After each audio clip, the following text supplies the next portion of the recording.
أعوذ بالله من الشيطان الرجيم.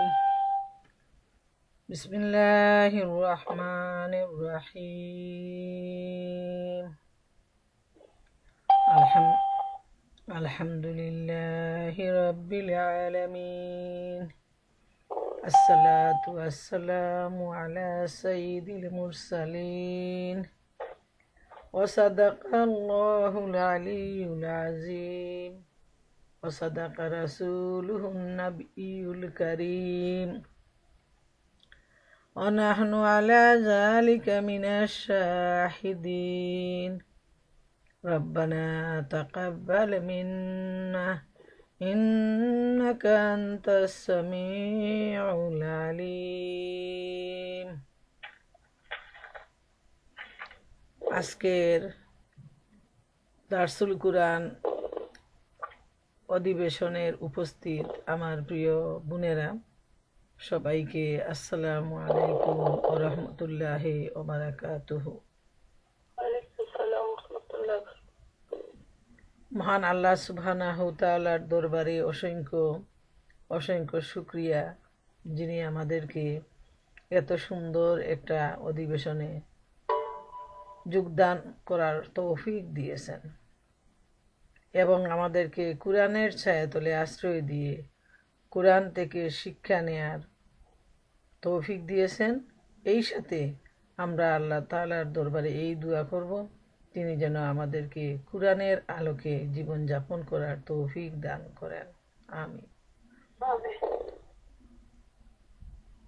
আজকে আমাদের ধারাবাহিক দারসুল কুরআনের সূরা আল আরাফের 163 থেকে 169 নম্বর আয়াত পর্যন্ত তেলাওয়াত ও তরজমা করে শোনাবে আমাদের বোন তাবাসসুম। 163 থেকে 169। السلام عليكم ورحمة الله وبركاته. ওয়ালাইকুম আসসালাম ওয়া রাহমাতুল্লাহি ওয়া বারাকাতুহু। أعوذ بالله من الشيطان الرجيم. بسم الله الرحمن الرحيم. واسألهم عن القرية التي كانت حاضرة البحر إذ يعدون في السبت إذ تأتيهم حيتانهم يوم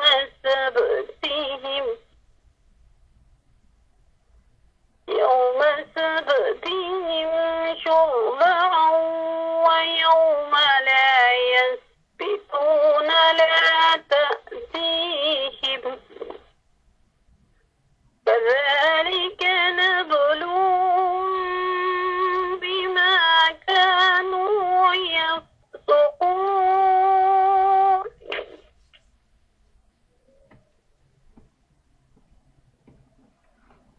وإذ قالت أمة منهم لم تعظون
অবস্থিত ছিল তার অবস্থা সম্পর্কেও তাদেরকে একটু জিজ্ঞেস করো।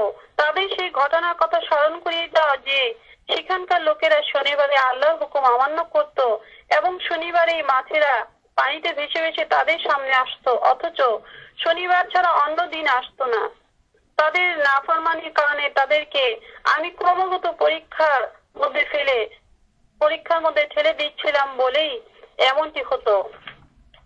আর তাদের একথা স্মরণ করিয়ে দাও যখন তাদের একটি দল অন্য দলকে বলেছিল, তোমরা এমন লোকদের উপদেশ দিচ্ছ কেন যাদেরকে আল্লাহ ধ্বংস করবেন বা কঠোর শাস্তি দিবেন।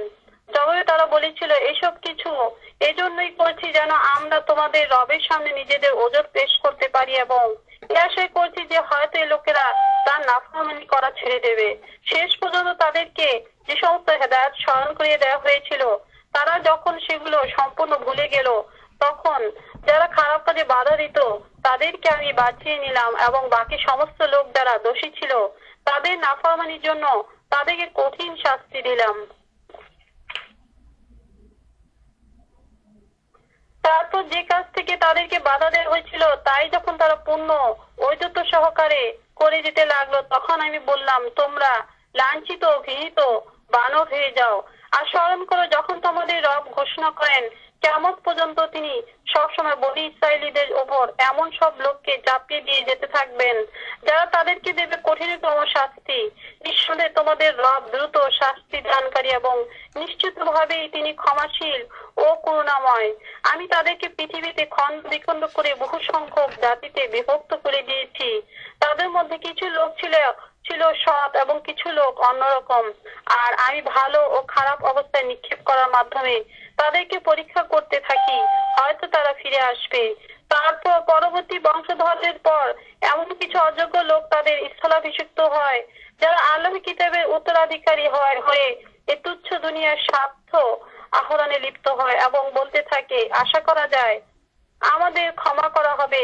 পরক্ষণে সেই ধরনের পার্থিব সামগ্রী যদি আবার তাদের সামনে এসে যায় তাহলে তারা তৎক্ষণাৎ দৌড়ে গিয়ে তা লুফে নেয়। তাদের কাছ থেকে কি কিতাবের অঙ্গীকার নেওয়া হয়নি যে তারা আল্লাহর নামে কেবলমাত্র সত্য ছাড়া আর কিছুই বলবে না? আর কিতাবে যা লেখা আছে তা তো তারা নিজেরাই পড়ে নিয়েছে। আখিরাতের আবাস তো আল্লাহর ভয়ে ভীত লোকদেরই জন্য ভালো। এতটুকু কথাও কি তোমরা বুঝো না? আল্লাহ যা বলেছেন সত্য বলেছেন। এতক্ষণ আমি আপনাদেরকে সূরা আরাফের 163 নম্বর আয়াত থেকে নিয়ে 169 নম্বর আয়াত পর্যন্ত তেলাওয়াত এবং তার তরজমা করলাম। এখন আমাদের বোন সদ্যের একটা মালেকা বেগম উনি ওনার সংক্ষিপ্ত দাস পেশ করবেন। জাযাকাল্লাহু খাইরান। আলহামদুলিল্লাহ, আমরা তেলাওয়াত ও তরজমা শুনলাম। এবারে আমি এই আয়াতগুলোর উপর দার্স পেশ করার চেষ্টা করব। মহান আল্লাহ সুবহানাহু ওয়া তাআলা আমাকে যেটুকু তৌফিক দান করেন। ওমা তৌফিকি ইল্লা বিল্লাহ আলাইহি তাওয়াক্কালতু ওয়া ইলাইহি উনীব। মহান আল্লাহ রাব্বুল আলামিন সূরা আল আরাফের 163 নম্বর আয়াতে ইরশাদ করেন, আর সমুদ্রের তীরে যে জনপদটি অবস্থিত ছিল তার অবস্থা সম্পর্কে তাদেরকে একটু জিজ্ঞেস করো। তাদের সেই ঘটনার কথা স্মরণ করিয়ে দাও যে সেখানকার লোকেরা শনিবারে আল্লাহর হুকুম অমান্য করত এবং শনিবারেই মাছেরা পানিতে ভেসে ভেসে তাদের সামনে আসত, অথচ শনিবার ছাড়া অন্য দিন আসতো না। তাদের নাফরমানির কারণে তাদেরকে আমি ক্রমাগত পরীক্ষার মধ্যে ঠেলে দিচ্ছিলাম বলেই এমনটি হতো। প্রিয় বোনেরা আমার, আল্লাহ রাব্বুল আলামিন এই আয়াতে ইরশাদ করছেন যে সমুদ্রের তীরে যে জনপদটা অবস্থিত ছিল, অর্থাৎ এই জনপদের ব্যাপারে বিশেষজ্ঞদের মতে স্থানটা হলো আয়লা বলা যায়, যে জায়গাটার পাশে মাছ ভেসে উঠত। হযরত ইবনে আব্বাস রাদিয়াল্লাহু তাআলা আনহুর বর্ণনা অনুযায়ী এর নাম হচ্ছে আয়লা, যা মাদিয়ান ও তুরের মধ্যবর্তী স্থানে অবস্থিত ছিল। তাইলে আমরা এর ভৌগোলিক স্থানটা আমরা জেনে নিলাম যে মাদিয়ান ও তুরের মধ্যবর্তী যে এলাকা, সেই এলাকাটা হলো আয়লা। আর এখানে যে নদীটা ছিল, সেই নদীতে যে শনিবারে ঘটনাটা সংঘটিত হয়েছিল, মাছ ভেসে ওঠার ঘটনা, সেটাই সংঘটিত হয়েছিল। আর তাফসিরকারদের মতে হযরত সুলাইমান আলাইহিস সালাম এ শহরেই তার লোহিত সাগরের বাণিজ্যিক নৌবহরের কেন্দ্র স্থাপন করেছিলেন। সামরিক ও বাণিজ্যিক নৌবহরের কেন্দ্র স্থাপন করেছিলেন। মহাগ্রন্থ আল কুরআনে সাব্ত শব্দ আসছে। সাব্ত মানে হলো শনিবার। বনী ইসরাইলরা এ দিনটিকে পবিত্র মনে করত। শনিবারে তারা কোনো ধরনের কাজকর্ম করত না সংসারের, এবং এ দিনটা তারা তাদের ইবাদতের দিন হিসাবে তারা গণ্য করত। এবং এটা বনী ইসরাইলদের মধ্যে পুরুষানুক্রমিকভাবে চলে আসছিল যে এদিন কোনো দুনিয়াবি কোনো কাজকর্ম করা যাবে না, ঘরে আগুন পর্যন্ত জ্বালানো যাবে না, এমনকি চাকর বাকর দাস দাসীদের কাছ থেকেও কোনো সেবা গ্রহণ করা হবে না। এভাবে তারা বনী ইসরাইলরা এই দিনটিকে একটা পবিত্র দিন মনে করত, গণ্য করত এই দিনটাকে। আর মহান আল্লাহ রব্বুল আলামিন তাদেরকে পরীক্ষা করার জন্য এই শনিবার দিনটি, যেহেতু তারা এমনিতেই শনিবার দিন সমস্ত কাজকর্ম থেকে তারা দূরে থাকতো, এই দিনটাকে পবিত্র মনে করতো ইবাদতের দিন হিসাবে, আল্লাহ রব্বুল আলামিন এই শনিবার দিনে তাদেরকে একটা পরীক্ষা নিলেন যে তারা কেউ যেন শনিবার দিন সাগর থেকে মাছ শিকার না করে। আর আল্লাহ রব্বুল আলামিনের পরীক্ষার জন্য লক্ষ্য করা প্রয়োজন যে এই দিনেই পানির উপরে মাছ ভেসে ভাসত, একদম মানে হাতের নাগালের মধ্যে সব মাছগুলো চলে আসতো। এত মানে চোখের সুন্দর লাগতো, মনের মধ্যে লোভ আসতো শিকার করার জন্য। এটা হলো বনী ইসরাইলদের জন্য আল্লাহর পক্ষ থেকে একটা বিশেষ পরীক্ষা, যেহেতু ক্রমাগত তারা নাফরমানি করত। আর এই নাফরমানির জন্য আল্লাহ রব্বুল আলামিন তাদের একটা পরীক্ষার মধ্যে ফেলে দিলেন, যাতে তারা শনিবার দিনটাকে আল্লাহ রব্বুল আলামিনের হুকুমের বাধ্য হয়, এই দিন তারা মাছ শিকার না করে। ওটা আল্লাহ তাআলা দেখতে চান, এবং সেজন্য আল্লাহ রব্বুল আলামিন কি করলেন, মাছের প্রতি আল্লাহ তাআলার নির্দেশ হয়ে গেল যে তারা ওই দিন বেঁচে থাকতো পানির উপর, বাকি সপ্তাহের দিনগুলো ওরা পানির নিচে ডুব দিয়ে দিত। ওই দিন ওরা শিকার পেত না বনী ইসরাইলরা। সুবহান আল্লাহ, আল্লাহ তাআলার কি ধরনের পরীক্ষা! তো যার ফলে তারা কি করলো, ওই দিন মাছগুলো তাদের শিকারের মধ্যে ধরা দিত না। এটা ছিল তাদের জন্য একটা বড় ধরনের আনুগত্যের পরীক্ষা। আর আল্লাহ তাআলা তাদের জন্য এই দিনটাকে হারাম ঘোষণা করে দিয়ে দিলেন, যাতে তারা এদিন মাছ শিকার থেকে তারা দূরে থাকে। সূরা আল বাকারার ৬৫ নম্বর আয়াতে আল্লাহ রব্বুল আলামিন ইরশাদ করেন, ওয়ালাকাদ আলিমতুমুল্লাযীনা আতাদাউ মিনকুম ফিস সাবত, ওই লোকদের খবর তোমাদের জানা আছে যারা শনিবারের দিনের ব্যাপারে সীমালঙ্ঘন করেছিল। আল্লাহ তাআলা সূরা বাকারায় এই দিনের সম্পর্কে ঘোষণা দিচ্ছেন যে তোমাদের কি জানা আছে যে যারা শনিবারের দিনে সীমালঙ্ঘন করেছিল, অর্থাৎ আল্লাহ তাআলা আনুগত্য তারা লঙ্ঘন করলো এবং তারা এই দিন সীমালঙ্ঘন করলো। আর এই পরীক্ষা লক্ষ্য করা প্রয়োজন যে এই পরীক্ষাটা কিন্তু সহজ পরীক্ষা নয়, এইটা অনেক বড় পরীক্ষা। যে পুরো সপ্তাহ মাছগুলো পানির নিচে ডুবে থাকতো, নাগালের বাইরে থাকতো, এবং যে দিনটা আল্লাহ তাআলা নিষেধ করেছেন, হারাম করে দিয়েছেন, সেই দিনটাই তাদের নাগালের ভিতরে চলে আসতো।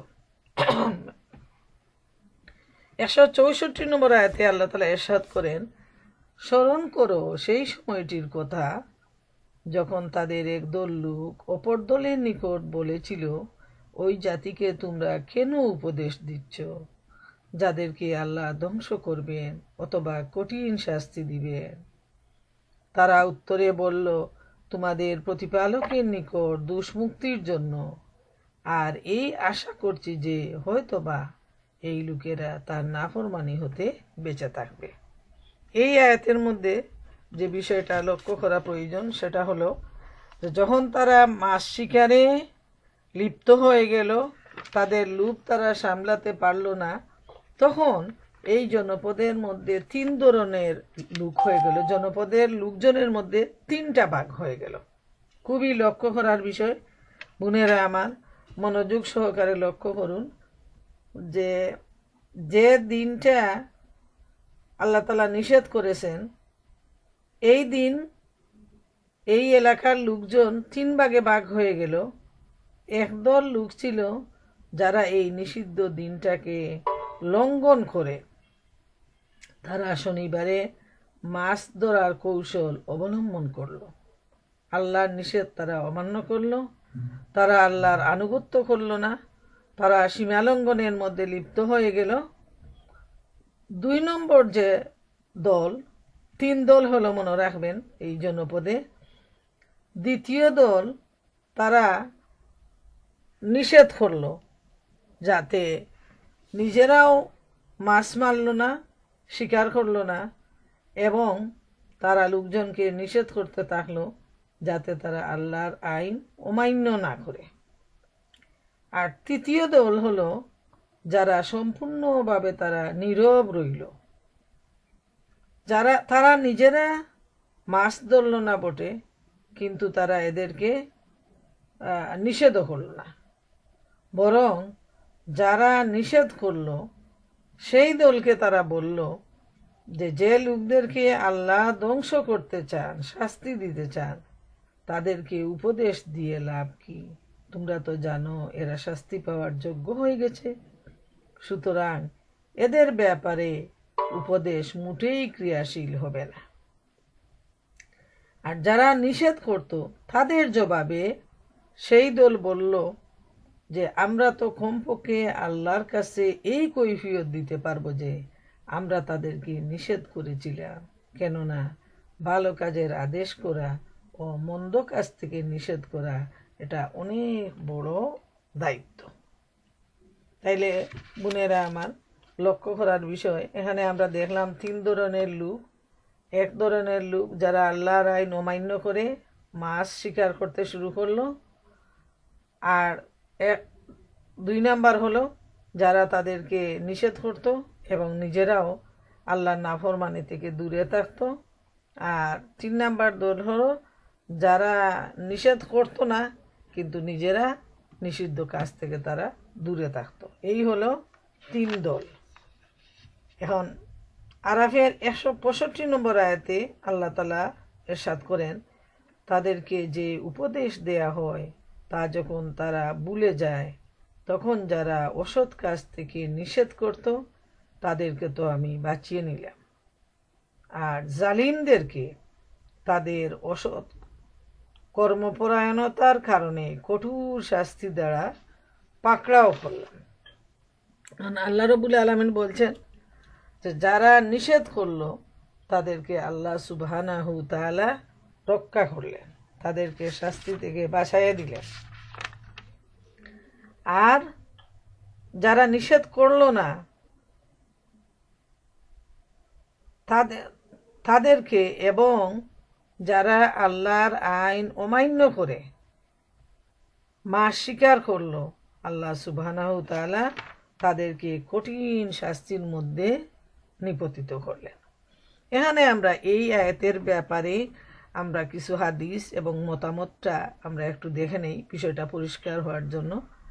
ইকরামা রাদিয়াল্লাহু তাআলা আনহু বলেন, আমি একদা হযরত ইবনে আব্বাস রাদিয়াল্লাহু তাআলা আনহুর নিকট গমন করি। সেই সময় তার চক্ষু দুটি অশ্রুসিক্ত ছিল এবং দেখি কুরআন করিম তার কাছে রয়েছে। আমি সময়টি অতি গুরুত্বপূর্ণ মনে করে তার সামনে বসে পড়লাম এবং জিজ্ঞেস করলাম, আপনি কাঁদছেন কেন? তিনি উত্তরে বললেন, কুরআনের এ পৃষ্ঠা আমাকে কাঁদাচ্ছে। এই বলে তিনি সূরা আরাফের এই আয়াত সম্পর্কে জিজ্ঞেস করলেন যে আয়লা কি তুমি জানো? আমি বললাম হ্যাঁ। এবার তিনি বলতে শুরু করলেন, আয়লায় ইহুদিরা বাস করত। শনিবার মাছ শিকার তাদের উপর নিষেধ ছিল। তাদের পরীক্ষার জন্য মাছগুলোকে নির্দেশ দেওয়া হয়েছিল ওরা যেন শুধু শনিবারেই বের হয়। শনিবারের দিন নদী মাছে পরিপূর্ণ হয়ে যেত। মোটা তাজা ও ভালো ভালো অধিক সংখ্যক মাছ পানির উপর লাফালাফি করত। শনিবার ছাড়া অন্যান্য দিন কঠিন চেষ্টার পরও মাছ পাওয়া যেত না। কিছুদিন পর্যন্ত এই লোকগুলো আল্লাহর আদেশের মর্যাদা দিল, আনুগত্য করল, মাছ ধরা থেকে বিরত থাকল। অতঃপর শয়তান তাদের অন্তরে এই অনুভূতি জাগিয়ে দিল যে শনিবার দিন মাছ খাওয়া নিষেধ বটে, কিন্তু ধরা নিষেধ নয়। সেই দিনে ধরে অন্য দিনে খাওয়া যেতে পারে। এটা হলো শয়তানের কুমন্ত্রণা। একটি দলের অন্তরে এই খেয়াল জেগেই গেল, কিন্তু অন্য দল তাদেরকে বলল, খাওয়া ও ধরা উভয়ই নিষেধ। মোট কথা, যখন জুম্মার দিন আসলো তখন ওই লোকগুলো নিজেদের স্ত্রী ও শিশু সন্তানদেরকে নিয়ে বেরিয়ে পড়ল এবং তাদের ডান দিকে ছিল নিষেধকারী দল, বাম দিকে ছিল ওই দল যারা নীরবতা অবলম্বন করেছিল। আর ডান দিকের দলটি বলল, দেখো, আমরা তোমাদেরকে নিষেধ করছি, না জানি হয়তো এরূপ ঘটবে, তোমরা আল্লাহর শাস্তিতে পড়ে যাবে। আর বাম দিকের দলটি নিষেধকারী দলটিকে বলতো যে তোমরা এই লোকদেরকে কেন উপদেশ দিচ্ছ যারা ধ্বংস হয়ে যাবে, আল্লাহর শাস্তিতে পতিত হবে? এরা কি তোমাদের কথা মানবে? এইভাবে হযরত আব্বাস রাদিয়াল্লাহু তাআলা আনহু এই ঘটনাটা তুলে ধরলেন এই আয়াত প্রসঙ্গে, যে তাদেরকে যে শাস্তি দেয়া হবে এটা কত কঠিন শাস্তি। যারা মানুষকে নিষিদ্ধ কাজ থেকে বিরত না রাখবে, সৎ কাজের আদেশ না দিবে, তাদের যে কি অবস্থা হবে। এটাই ছিল হযরত আব্বাস রাদিয়াল্লাহু তাআলা আনহুর কান্নার কারণ, যে আমাদের কি হবে, আমাদের কি অবস্থা হবে। যে আল্লাহ তাআলা যদি, হযরত ইবনে আব্বাস বলেন, আমি তো জানতে পারছি নিষেধকারী দলটি মুক্তি পেয়েছিল, কিন্তু অন্যদের ব্যাপারে বুঝতে পারছি না তাদের যে কি হবে। এই ভেবে তিনি কাঁদতে শুরু করলেন। সুবহানাল্লাহ, সুবহানাল্লাহ। দেখেন প্রিয় বোনেরা আমার, যারা আল্লাহ রব্বুল আলামিনের প্রতি যাদের মহব্বত, ভালোবাসা এবং ভয় বিরাজমান, তারা কিভাবে নিজেদের জীবনকে বিশ্লেষণ করেন। হযরত আব্বাস রাদিয়াল্লাহু তাআলা আনহুর মতো এত বিশিষ্ট একজন সাহাবী, তিনি আয়াত পড়ে আত্মসমালোচনা করতে থাকলেন এবং কুরআন হাতে নিয়ে কাঁদতে শুরু করলেন যে আমরা যদি হক আদায় করতে না পারি, এই যে দায়ীর হক, তাইলে আমাদের উপর কোন আযাব নেমে আসবে। সুবহানাল্লাহ, সুবহানাল্লাহ। এত বড় কঠিন দায়িত্ব যে মানুষকে সৎ কাজের আদেশ দেয়া এবং অসৎ কাজ থেকে বিরত রাখা। 166 নম্বর আয়াতে আল্লাহ তাআলা বলেন, অতঃপর যখন তারা বেপরোয়াভাবে নিষিদ্ধ কাজগুলো করতে থাকলো, তখন আমি বললাম, তোমরা ঘৃণিত ও লাঞ্ছিত বানর হয়ে যাও। সুবহানাল্লাহ। এত কঠিন শাস্তি আল্লাহ রাব্বুল আলামিন তাদেরকে দিলেন, যে আল্লাহ তাআলা তাদের এই শাস্তির জন্য তাদেরকে বানরে পরিণত করলেন।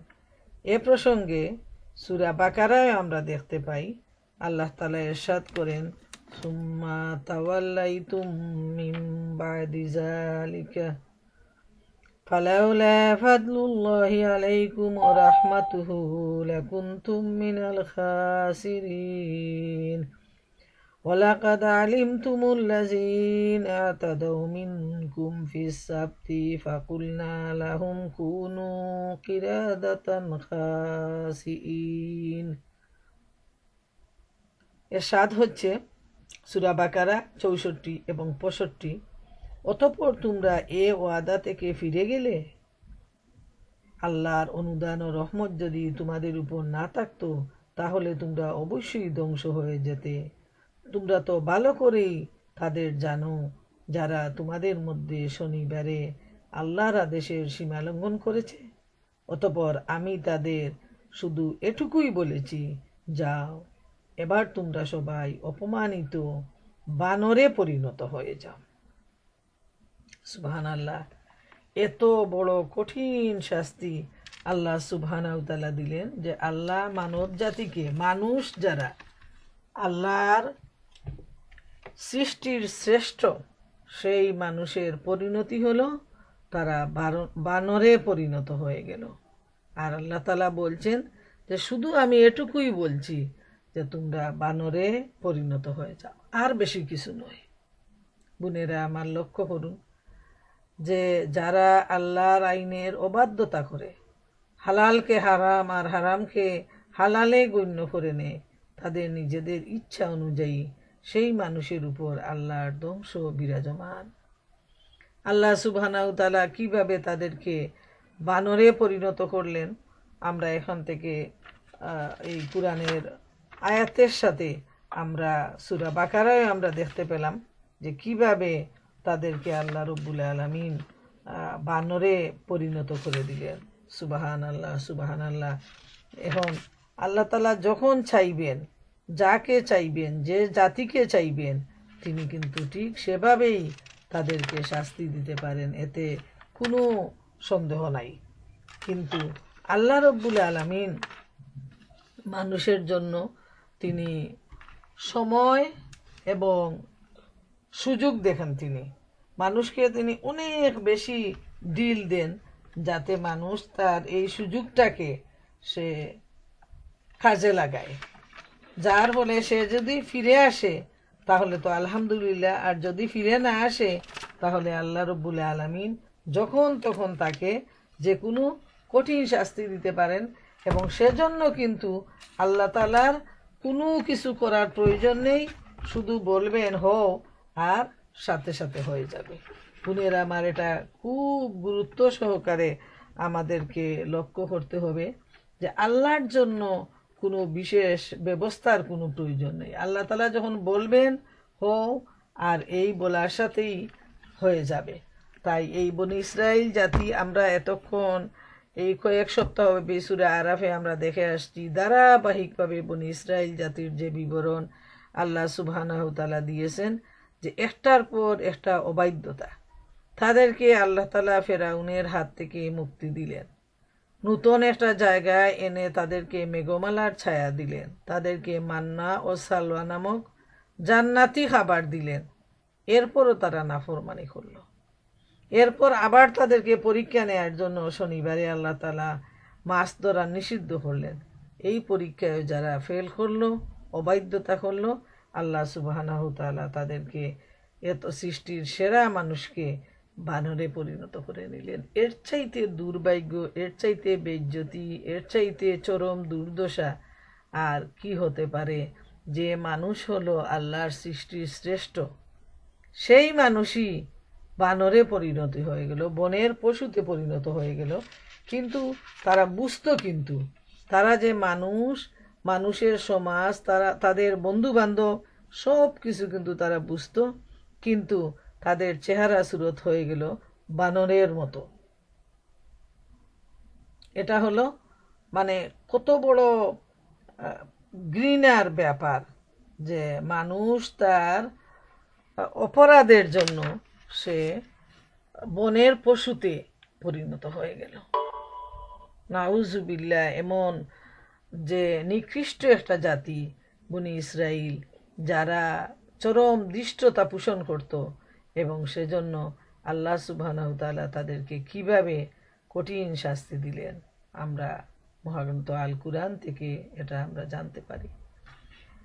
সূরা আরাফের 166 নম্বর আয়াতে আল্লাহ তাআলা ইরশাদ করেন, আরো স্মরণ করো, তোমার প্রতিপালক ঘোষণা করলেন যে তিনি তাদের উপর কিয়ামত পর্যন্ত এমন সব লোককে শক্তিশালী করে প্রেরণ করতে থাকবেন যারা তাদেরকে কঠিনতর শাস্তি দিতে থাকবে, এবং তারা সর্বদা নির্যাতিত ও নিপীড়িত হবে। নিঃসন্দেহে তোমার প্রতিপালক শাস্তি দানে ক্ষিপ্রহস্ত, আর নিশ্চয়ই তিনি ক্ষমাশীল ও অনুগ্রহশীল। বোনেরা আমার, আল্লাহ তাআলা ঘোষণা দিচ্ছেন এখানে যে ইহুদিদের উপর কিয়ামত পর্যন্ত এমন সব লোককে আল্লাহ তাআলা শক্তিশালী করে পাঠাতে থাকবেন যারা তাদেরকে কঠিন শাস্তি দিতে থাকবে, নির্যাতন করবে, এতে কোনো সন্দেহ নাই। ইহুদিদের উপর কিয়ামত পর্যন্ত বিভিন্ন অবস্থার শাস্তি হবে, যেমন এখন পর্যন্ত তাদের কিন্তু নির্দিষ্ট কোনো দেশ নাই। ওই সারা জীবন থেকে তারা এই ফিলিস্তিনের একটা অংশ নিয়ে মুসলমানদের সাথে মারামারি যুদ্ধ লিপ্ত আছে, এবং এটা হলো একটা অশান্তি। প্রতিটা মানুষ নিজস্ব একটা আবাসভূমি দেশ থাকে এবং শান্তিতে বসবাস করে, কিন্তু তাদের জ্ঞান বুদ্ধি এবং বিশ্বের অন্যান্য মুসলমানরা তাদেরকে সহযোগিতা করতেছে, কিন্তু তারপরও তাদের নিজস্ব আবাসভূমি এখনো হয়ে ওঠে নাই। ইহুদিদের উপর কিয়ামত পর্যন্ত কঠিন শাস্তি যেটা, সে ব্যাপারে তো আল্লাহ তাআলাই বলে দিয়েছেন। অতএব আল্লাহ তাআলা যেখানে তাদের অবাধ্যতার জন্য, তাদের যে সীমালঙ্ঘনমূলক কাজ এবং প্রতারণা, এগুলোর জন্য আল্লাহ তাআলা নিজে ঘোষণা দিচ্ছেন যে তাদের উপর কিয়ামত পর্যন্ত লাঞ্ছনা আর অপমানজনক শাস্তি তারা পেতেই থাকবে। হযরত মুসা আলাইহিস সালাম তাদের উপর 7 বছর, কোনো কোনো মতে 13 বছর পর্যন্ত ট্যাক্স ধার্য করেছিলেন, যেটাকে খেরাজ বলে। আর তিনিই সর্বপ্রথম এই খেরাজ চালু করেছিলেন, মুসা আলাইহিস সালাম। অতঃপর ওই ইহুদিদের উপর ইউনানি, কাশদানি, কালদানিরা আধিপত্য লাভ করে। 3টা জাতি দেখেন, তাদের উপর একের পর এক তাদের উপর আধিপত্য বিস্তার করে। তারপর এই ইহুদিরাই খ্রিস্টানদের ক্রোধের শিকার হয়, তারা তাদেরকে লাঞ্ছিত করতে থাকে। এমনকি মনে রাখা প্রয়োজন, হিটলার যে বিশাল সংখ্যক ইহুদিকে পুড়িয়ে মারে, তাদের উপর এত নির্যাতন করে, এবং শেষ পর্যন্ত বিশাল সংখ্যক ইহুদি এই হিটলারের মাধ্যমে কঠিনভাবে শাস্তিতে পতিত হয় এবং মারা যায়। যখন আবার ইসলামের আবির্ভাব ঘটে, তখন রাসূলুল্লাহ সাল্লাল্লাহু আলাইহি সাল্লাম তাদের উপর প্রাধান্য লাভ করেন। আমরা জানি, সিরার আলোচনায় আমরা পেয়ে আসছি, ইহুদিরা কিভাবে ইসলামকে এবং নবী করিম সাল্লাল্লাহু আলাইহি ইসলামকে ধ্বংস করার জন্য বারবার প্রতারণা করে, এবং নানাভাবে তারা প্রতারণার জাল বিস্তার করে, যাতে তারা ইসলামকে ধ্বংস করতে পারে এবং ইসলামের যিনি প্রচারক, পথ প্রদর্শক, শিক্ষক, আখেরি নবী মুহাম্মদুর রাসূলুল্লাহ সাল্লাল্লাহু আলাইহি ইসলামকে হত্যা করার জন্য বারবার তারা প্রচেষ্টা চালিয়েও পরাজিত হয়, এবং শেষ পর্যন্ত তাদেরকে তাদের আবাসভূমি থেকে, সেখান থেকে তাদেরকে চিরতরে বিদায় করে দেয়া হয়, এবং তাদের উপর বিভিন্ন ধরনের শাস্তি আমরা সিরাতে আমরা জানতে পারি কিভাবে তাদেরকে নানাভাবে লাঞ্ছিত করা হয়েছে। আর সর্বশেষে যেটা হবে, যখন দাজ্জাল এর আবির্ভাব হবে, তখন তারা দাজ্জালের সাহায্যকারী হিসাবে তারা বের হবে। এই ইহুদিরা যারা আজকে এবং সারা জীবন মুসলমানদেরকে নানাভাবে নির্যাতন করার জন্য প্রাণপণ প্রচেষ্টা চালিয়েছে। যখন আখেরি সময় আসবে, পৃথিবীর শেষ সময়, কিয়ামত আসবে, দাজ্জালের আবির্ভাব হবে, তখন এই ইহুদিরা দাজ্জালের সাহায্যকারী হিসাবে বের হবে, কিন্তু মুসলমানরা তাদেরকে হত্যা করবে। এবং ঈসা আলাইহিস ইসলাম মুসলমানদের সাথে সহযোগিতা করবেন। এবং সহিহ হাদিসে আসছে যে ইহুদিরা যখন একটা পাথরের নিচে গিয়ে লুকাবে, গাছের আড়ালে গিয়ে লুকাবে, তখন পাথর ডেকে ডেকে বলবে এখানে ইহুদি রয়েছে, গাছ ডেকে বলবে এখানে ইহুদি রয়েছে। সুবহানাল্লাহ। এইভাবে ইহুদিদেরকে লাঞ্ছিত করা হবে, যে তাদের বিরুদ্ধে আল্লাহ তাআলা সমস্ত সৃষ্টি তাদের বিরুদ্ধে চলে যাবে, গাছের জবান হয়ে যাবে, পাথরের জবান হয়ে যাবে, এবং তারাও তখন কথা বলতে শুরু করবে ইহুদিদের বিরুদ্ধে। আর আল্লাহ তাআলা বলছেন, নিঃসন্দেহে তোমার প্রতিপালক শাস্তি দানে কঠোর, আর নিশ্চয়ই তিনি ক্ষমাশীল ও অনুগ্রহশীল। আল্লাহ তাআলা হচ্ছেন ইন্না রাব্বাকা লা সারিউল ইকাব, তিনি পাপীদের উপর প্রতিশোধ গ্রহণকারী। ইন্না রাব্বিকা লা শাদীদ, যে আল্লাহর মার বড়ই কঠিন। আবার আল্লাহ তাআলা বলেন ইন্নাহু লা গাফুরুর রাহিম, এবং আল্লাহ তাআলা হচ্ছেন ক্ষমাশীল ও দয়ালু। যে তওবা করে আল্লাহ সুবহানাহু ওয়া তাআলা তাকে ক্ষমা করে থাকেন। যে আল্লাহকে ভয় পায়, যে আল্লাহ তাআলার জন্য চোখের পানি ফেলে আল্লাহ রাব্বুল আলামিনের কাছে কান্নাকাটি করে নিজের পাপের জন্য, আল্লাহ সুবহানাহু ওয়া তাআলা তার পাপ মার্জনা করে দেন। তিনি তো গফুরুর রহিম। আর যারা আল্লাহকে ভয় করে না, যারা নিরাশার মধ্যে হাবুডুবু খায়, যাদের মনে যারা সীমালঙ্ঘন করে, প্রতারণা করে, এই ধরনের প্রতারক, সীমালঙ্ঘনকারী, এদের প্রতি আল্লাহ সুবহানাহু ওয়া তাআলার শাস্তি অত্যন্ত কঠোর। 168 নম্বর আয়াতে আল্লাহ তাআলা ইরশাদ করেন, অতঃপর আমি তাদেরকে খণ্ড খণ্ড করে বিভিন্ন দলে উপদলে দুনিয়ায় অসংখ্য জাতির মধ্যে বিস্তৃত করেছি। তাদের কতক লোক সদাচারী আর কিছু লোক অনাচারী, আর আমি ভালো ও মন্দের মধ্যে নিপতিত করে তাদেরকে পরীক্ষা করে থাকি, যাতে তারা আমার প্রতি ফিরে আসে।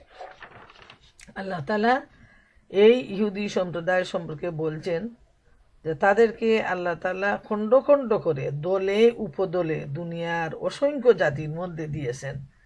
যে দেখা যায় এই ইহুদিরা, তাদের মধ্যে দেখেন খ্রিস্টানরাও কিন্তু আহলে কিতাব, এবং তারা আমরা যেভাবে দাওয়াতি কাজ করি, খ্রিস্টানরাও কিন্তু তারা যথেষ্ট দাওয়াতি কাজ করে।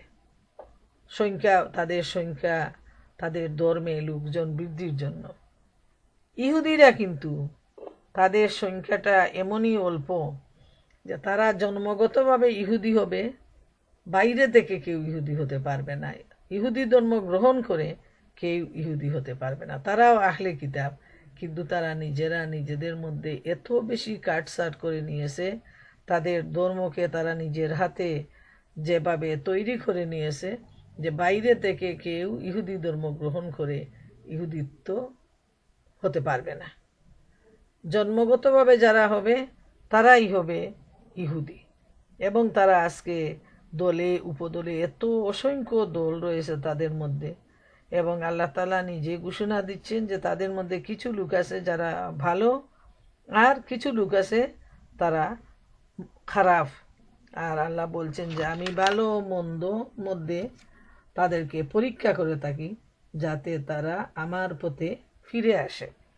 এখনো কিন্তু আল্লাহ তাআলা সুযোগ রয়েছে, কিয়ামত পর্যন্ত এই সুযোগ সমস্ত মানুষের জন্য আল্লাহ তাআলা খোলা রেখে দিয়েছেন, যে যারা তওবা করে আল্লাহর পথে ফিরে আসবে, আল্লাহ সুবহানাহু ওয়া তাআলা তাকে মাফ করে দিবেন।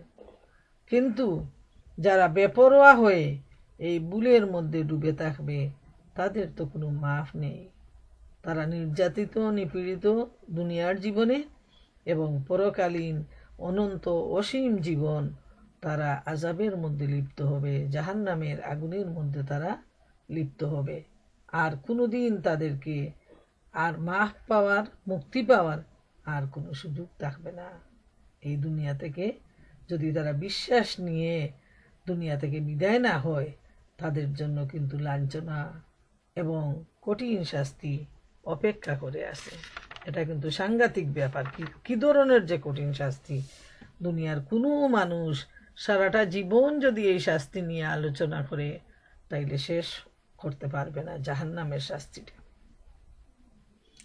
169 নম্বর আয়াতে আল্লাহ তাআলা ইরশাদ করেন, অতঃপর তাদের অযোগ্য উত্তরসূরিরা একের পর এক তাদের স্থলাভিষিক্ত হয় এবং তারা কিতাবেরও উত্তরাধিকারী হয়ে এই নিকৃষ্ট দুনিয়ার স্বার্থাবলী করায়ত্ত করে আর বলে আমাদেরকে ক্ষমা করা হবে।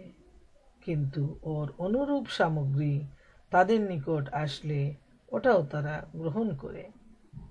তাদের নিকট হতে কি কিতাবের প্রতিশ্রুতি নেওয়া হয়নি যে আল্লাহর নামে সত্য ছাড়া কিছুই বলবে না, আর কিতাবে যা রয়েছে তা তো তারা অধ্যয়নও করে।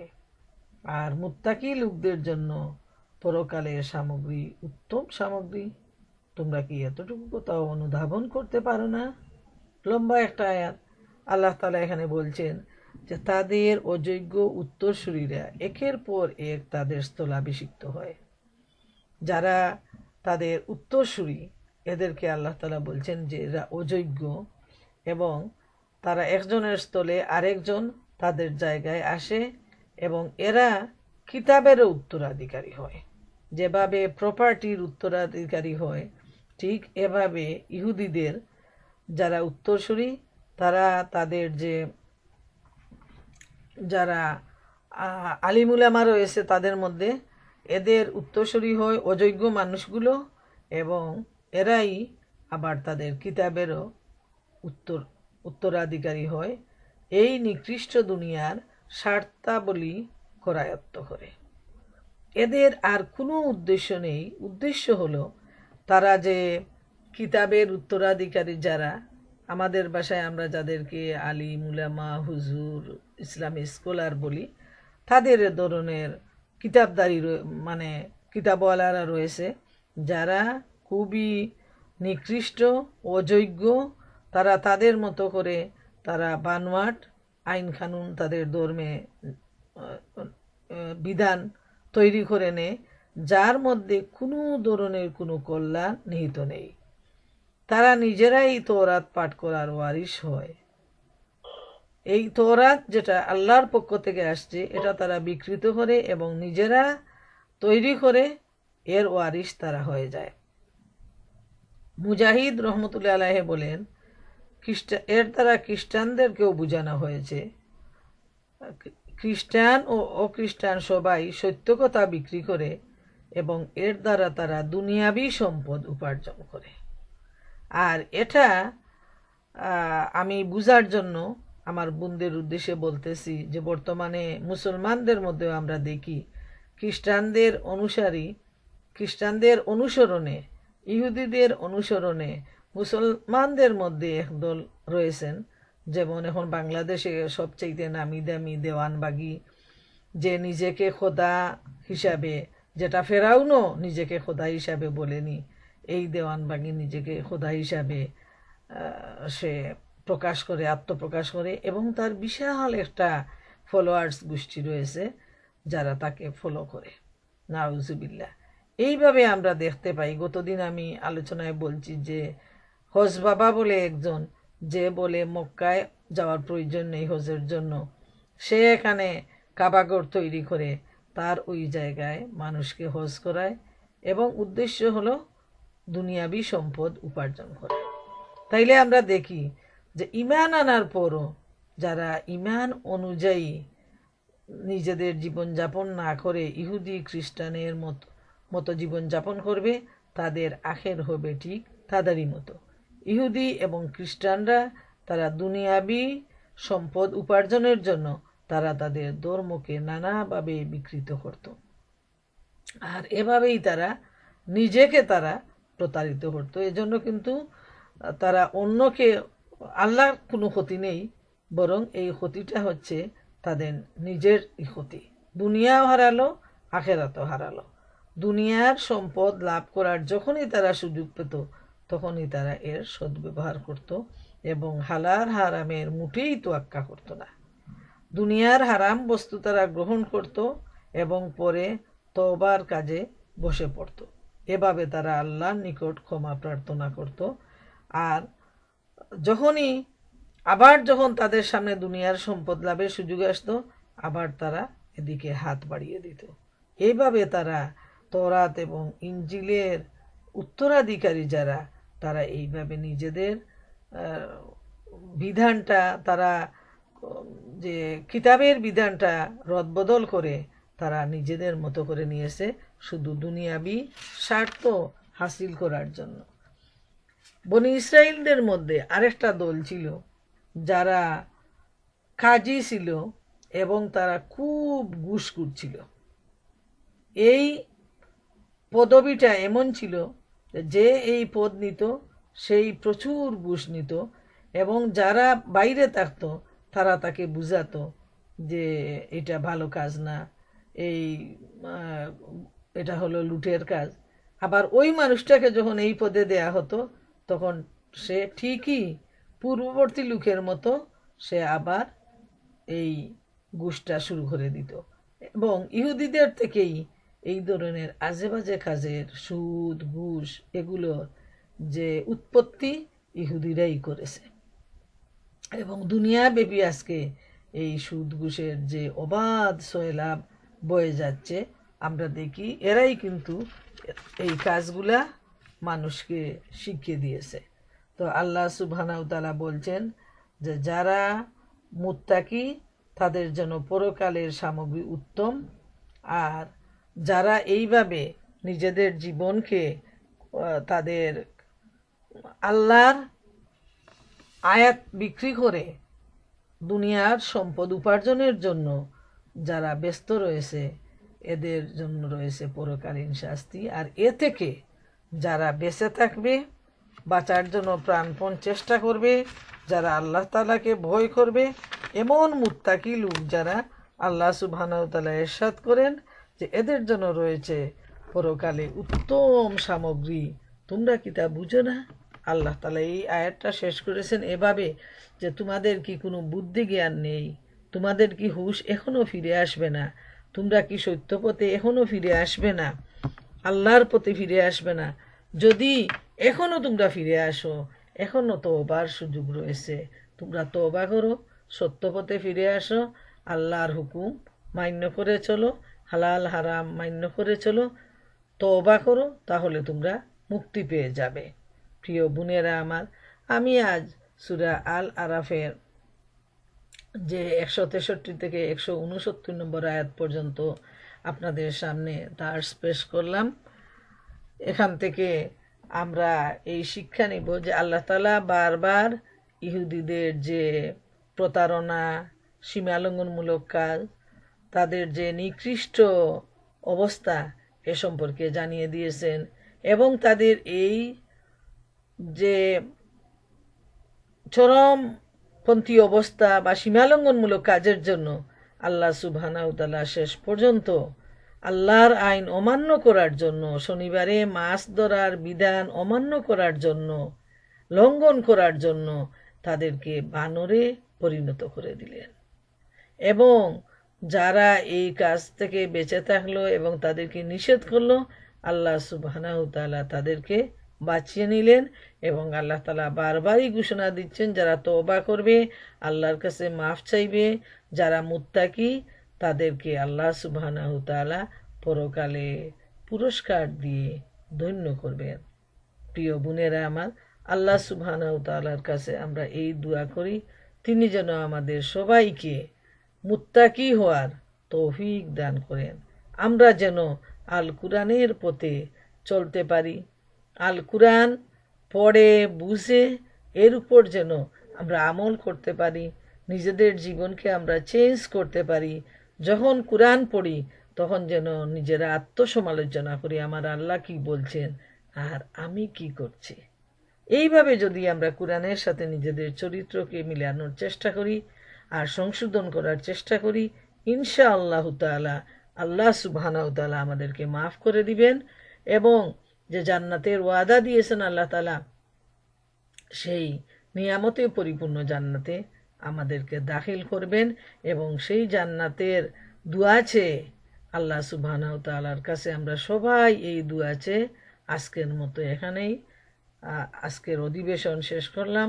আল্লাহ হাফিজ।